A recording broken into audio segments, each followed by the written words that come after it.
Now, the album's called Wise Up, and I think that has a specific meaning, especially it refers to where you are in your life right now, I guess. Yes, it does have a very big meaning for me. You know, I've had 4 terrible years, as most of people know now, and it was horrific. My best quote is, I can say that I would never wish that on my worst enemy. Yeah. From a distance, I can't comprehend what all this war is for. You know the name.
Only 21. That moment changed everything. His dad wasn't just a parent.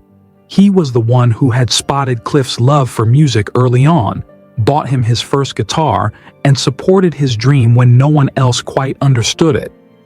Cliff later admitted that he never got over it. He once said, "He gave me my start, and then he was gone before he could see where it led." That grief never fully went away. It just got buried under stadium lights, chart-topping hits, and public smiles.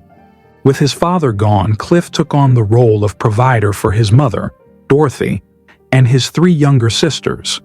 The pressure of fame was already intense, but now he had to carry his family too. That early responsibility may have helped shape his discipline and clean-cut image, but it also kept him emotionally locked down. Then, years later, came another long and painful goodbye. His mother was diagnosed with Alzheimer's.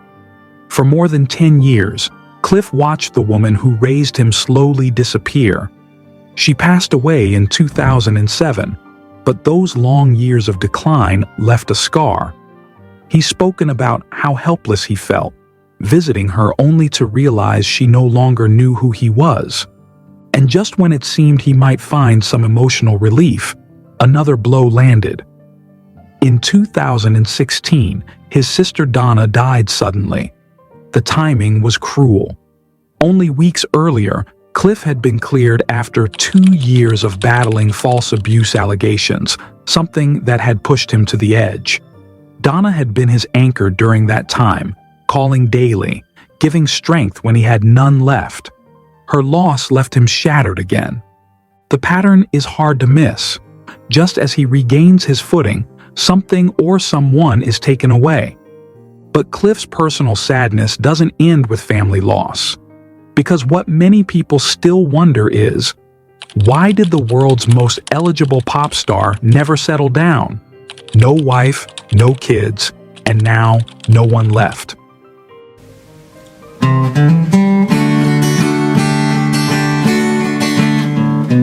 When I was young, my father said, Cliff, I got something to say.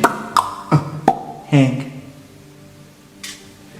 if you don't marry by the time you're 20, you'll have people thinking you're... When Cliff Richard released Bachelor Boy back in the early 1960s, the song was meant to be lighthearted. It told the story of a young man promising to enjoy life before settling down. At the time, fans thought it was just a catchy pop tune. But as the years rolled by and Cliff never married, that song title stuck, and it became a label he could never shake off. For decades, he's been asked the same question: why didn't you ever get married? Cliff has never given just one answer, but he has shared glimpses into his thinking. In his autobiography, My Life, My Way, he explained that marriage just never felt right for him. "I've had some great friendships with women, and I've loved deeply," he wrote. "But I also knew that my life, with the career I had, would have made it very hard to hold a marriage together." One of the most talked about relationships in Cliff's life was with former tennis star Sue Barker. They dated in the 1980s, and the press was obsessed with them. Cliff later admitted he considered marrying her, but ultimately decided against it. "I seriously contemplated asking her to marry me, but in the end, I realized that I didn't love her quite enough to commit," he once shared. "She was everything I could have wanted, but it wouldn't have been fair to either of us." He's also spoken openly about how fame isolated him. Always on tour, always under a microscope, it became hard to know who to trust and even harder to build a private life. For over 30 years, one of the few constants in his world was his close friend and former manager, Bill Latham. They lived together in his Sunningdale mansion for decades, along with Bill's mother, and later, Cliff's mother when she fell ill. Their friendship became the subject of gossip, but Cliff always maintained they were just like brothers. Bill was family, the one who saw him without the stage lights, the one who stood by him through every storm. When Bill passed away in late 2022, it left a hole in Cliff's world that no one else could fill. In a rare emotional moment, Cliff said, "We went through everything together.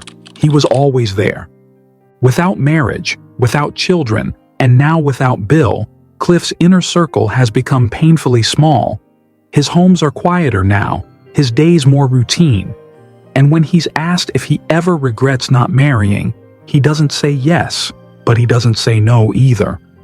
"You can't regret something you never had," he once said, "but sometimes you wonder what it might have been like." And that lingering what if leads us right into the darkest chapter of his life, when everything he thought he'd built came crashing down. The scandal that broke him. Of the above, you wake up, you think about it. It's the first thing you think about. You go to sleep at night, last thing you think about. You wake up during the night 2 or 3 times, you think about it. That's all. It becomes an obsession. And the reason why it's so upsetting is because you feel... It was a summer morning in the year 2014 when everything in Cliff Richard's life changed, and not in the way anyone expected. Out of nowhere, his home in Berkshire was raided by police. Helicopters were circling above, news vans parked outside, journalists reporting live as officers carried boxes out of his private home. And the worst part? Cliff wasn't even there. He was on holiday in Portugal, completely unaware that his name and reputation were being torn apart on national television. All of this was triggered by an anonymous accusation of historic sexual abuse, an accusation that turned out to be completely false. Cliff was never arrested. He was never charged. But the headlines didn't care. For nearly 2 years, he lived under a cloud of suspicion. And while the courts eventually cleared his name, the damage had already been done. Cliff later said it felt like being contaminated. That was the word he used. He couldn't sleep. He lost weight. He said he often felt like his heart would give out from the stress. The emotional toll was so deep that he even feared leaving his house. You begin to wonder if people are looking at you and thinking, "Was it true?" he said. In the year 2018, Cliff finally won a lawsuit against the BBC for broadcasting the police raid. He was awarded damages, and the case made headlines again, but this time for the right reasons. Still, Cliff has said more than once, "You can't ever truly clear your name once it's been dragged through the mud." Even years later, when speaking to members of the House of Lords, he got emotional. "Will I ever get over it? No," he said. "The accusation will always be searchable online, but the person who made it remains anonymous." That sense of betrayal ran deep. Cliff had always loved the UK. It was the country that made him famous, that cheered him on from the days of Move It in the late 1950s all the way through his knighthood in the year 1995. But after the scandal, something inside him broke, and not just emotionally. He started spending more and more time in Barbados, the island he now calls home. On paper, it looks like a dream: palm trees, sunshine, peace. But if you ask Cliff, it doesn't feel like paradise. He once said it felt more like exile, as if he had been pushed out of the only place he ever wanted to belong. This wasn't the kind of retirement anyone dreams about. And maybe that's because Cliff Richard was never really just a pop star. His whole life has been built on sacrifice of time, privacy, relationships, and peace. And that sacrifice shaped a career that very few have ever matched. A career built on sacrifice.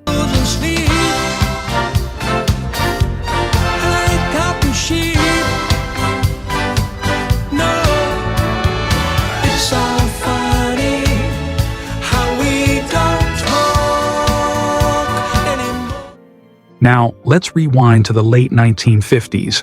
Cliff was just a teenager when he first stepped into a studio with a song called Move It in 1958.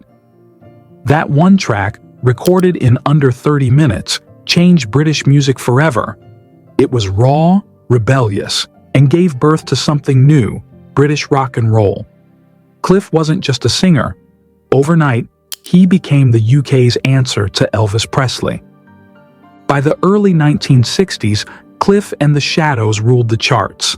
Songs like Living Doll, The Young Ones, and Summer Holiday weren't just hits. They were the soundtrack of a generation. He starred in films, filled concert halls, and had fan mail arriving by the truckload. From the outside, it looked perfect, but there was a price. Cliff was on a treadmill that never slowed down. While his friends were settling down and starting families, Cliff was on tour buses, recording studios, and film sets. The fame was intoxicating, but it didn't leave room for much else. Then something happened that many thought would end it all. In the middle of all this success, in the year 1964, Cliff made a bold move. He became a born-again Christian. At just 24 years old, when most pop stars were doubling down on their bad boy image, Cliff chose a different road. He began questioning his lyrics, refused to perform certain songs, and even gave serious thought to leaving the music world altogether to become a teacher or missionary. A lot of people in the business thought he was finished, but he wasn't. Instead, he found a way to keep going. He softened his sound. His music matured, and while he lost some fans, he gained a deeper sense of purpose. Still, it was one more thing that made him different. One more wall between Cliff and a normal life. He wasn't partying with the rest of the scene. He wasn't dating around. He wasn't doing what people expected of a star. And yet, the hits kept coming. From the 70s through the 90s, Cliff reinvented himself again and again. He gave the world Devil Woman, Wired for Sound, We Don't Talk Anymore, and his iconic Christmas hits like Mistletoe and Wine and Savior's Day. These weren't just chart toppers. They were part of the British cultural fabric. To date, Cliff has sold an estimated 250 million records worldwide. He's the only artist in UK history to score a top 5 album in 8 different decades. That's not just impressive, it's unheard of. But when you look a little closer, you realize what all that success quietly cost him. The reality of Cliff's life at 84. I could hear them talking, and they said, Cliff Richard's in the show. She said, I've seen him. He's not smiling at all. By the time most people hit their 80s, they've earned the right to slow down. But Cliff Richard at 84 is still showing up, still recording, still touring, still chasing relevance in an industry that often pretends he doesn't exist anymore. It's not for lack of trying. Cliff has been honest, painfully so, about how radio stations have practically shut him out. Despite releasing new music well into his 80s, barely anyone plays his songs on mainstream radio. They don't play me because I'm old, he said in an interview from July of 2025. And he's not wrong. Ageism in the music world is real. Unless you're releasing nostalgia compilations or collaborating with a younger, trendier artist, you're invisible. Cliff knows it, and it stings. But maybe what hits hardest is the way he started talking lately. When asked about future tours, his words were heavy. It's very wearing, and you never know when you wake up in the morning whether your voice is still there. Then he added something even more raw. I might be dead next year, so I don't even think about it anymore. These aren't the words of a man making peace with aging. They're the words of someone who sounds quietly defeated. And when you peel back the polished layers of Cliff Richard's life, what's left underneath isn't the glamorous image of a beloved knighted pop legend. It's a far more human picture. A man who is still living, but also a man who's slowly disappearing from the world he helped build. Let's talk about the thing people always try to ignore: loneliness. Cliff has never married. He had no kids. And that may have been the price of a 65-year-long career. It's easy to say it was a choice, that he didn't want children, that he chose music over family. But even Cliff has admitted in recent years that it wasn't always a conscious decision. It just happened. One year led to the next. One album to the next. One tour to the next. By the time he slowed down to look around, everyone else had built lives he never got the chance to start. He has friends, sure. People like Gloria Hunniford and Paul Gambaccini who care deeply for him. Gloria calls him part of our family, and that's sweet. But even she goes home to her husband, to a house full of shared memories. Cliff doesn't. He goes home to silence. His closest companion these days is John Macklin, a former Catholic missionary turned property manager. They met in the early 2000s, and John now helps Cliff manage his homes in Barbados and Portugal. They've spent years side by side, and John is clearly someone Cliff trusts deeply, but Cliff still says it out loud. I don't like living alone, even now. He has to keep the lights on in his house at night just to feel less alone. That's not the voice of someone enjoying independence. That's the quiet fear of someone who dreads empty rooms. His luxury homes, those sun-drenched villas in Barbados and Portugal, sound like a dream to outsiders. But if you think about it, they're just faraway islands where he can be left alone. Places where fewer people recognize him. Places where he doesn't have to walk into shops and wonder if he's still welcome.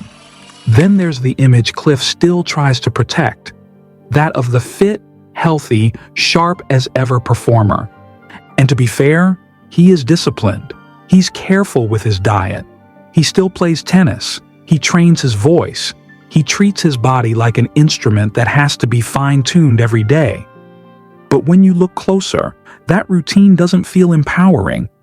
It feels desperate, like he's trying to stay ahead of something he knows is catching up. He once joked, "My body's older, but I'm not." But the joke doesn't quite land anymore. Not when he follows it up with how difficult it is to get through rehearsals, or how tired he feels after shows.